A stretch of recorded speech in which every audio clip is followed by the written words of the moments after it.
in Europe, Muslims are on the rise.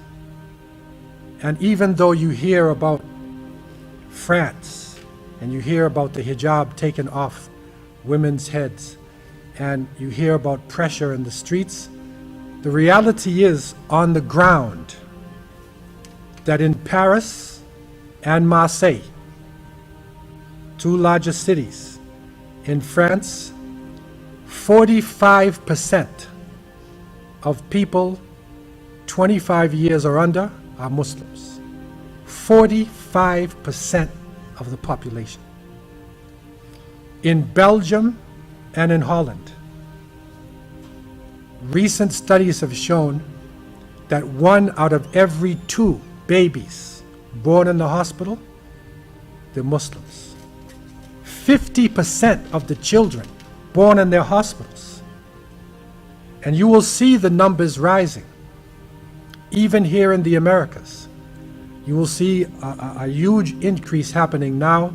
There are many Hispanic people, and we have met Muslims now from South America, from Uruguay, Ecuador, from Peru, and this is not necessarily Muslims who migrated there. This is the indigenous people of Mexico. Also now there is a call, and Islam is on the rise. And in North America, as quiet as it's kept, especially in the United States, Islam is still rising. And so in terms of numbers, we are expanding, and we are people of the future. In terms of mineral wealth, our countries have within the ground, underneath the countries, huge mineral deposits. If you look under the ground, then you will see minerals, very important minerals. And I remember the struggle that went on in the Sahara, in the Great Desert, in Mali. And the French soldiers came in because of supposedly a rebellion of the Tuareg. And the Tuareg are people who, the men wear veils in the desert.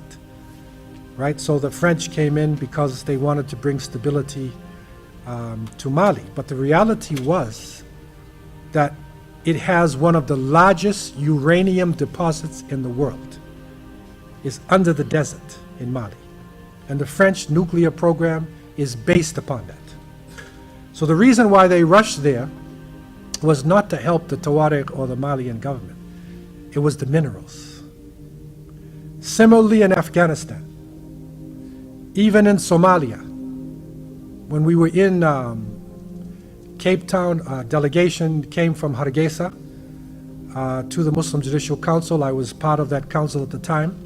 These are the leaders in Somaliland, and they were negotiating with South African mining companies to deal with the huge deposits of wealth, mineral wealth that is there. So let us not be fooled about what is going on. Our resources are powerful. In most countries, 60% of our population are young people.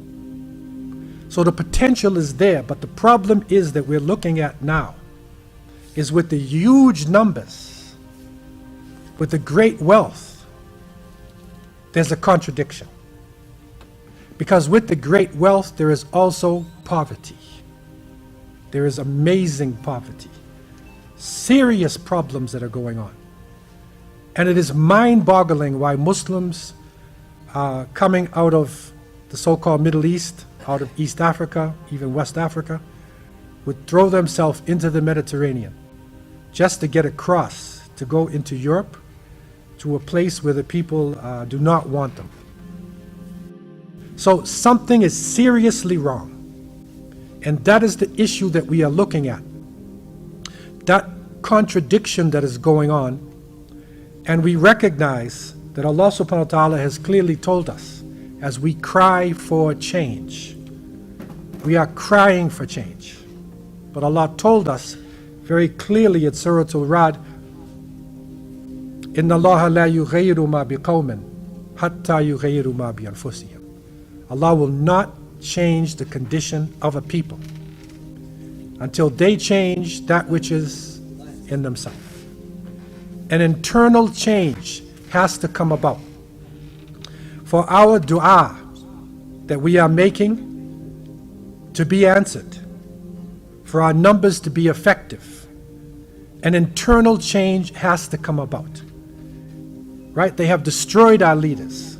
There was apostation, ridda, from just after the time of the Prophet ﷺ. Major fitna, confusion came in the ummah. We were attacked over and over again by waves of crusaders. Al-Maghul, the Mongols hit the Muslim nation like Yajuj and Majuj. Colonialism, our countries destroyed, leadership killed.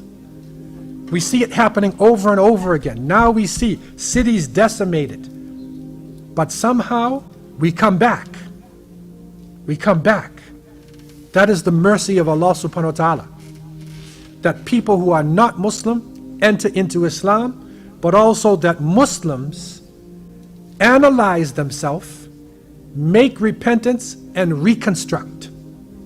And they come back. Tawbah is a crucial issue for us, and it shouldn't end there.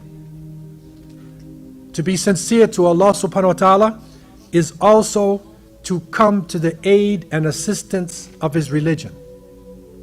It's not just to talk, but whatever skills, whatever abilities we have, some of it has to go toward raising this ummah up.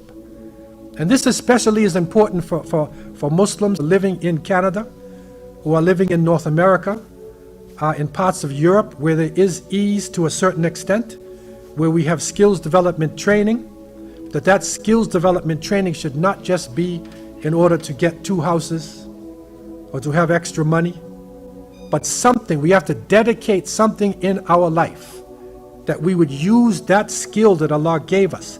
Think about what you have, whatever it is you have, right? To take something that you have and give it back to the ummah. You will do something to assist Muslims.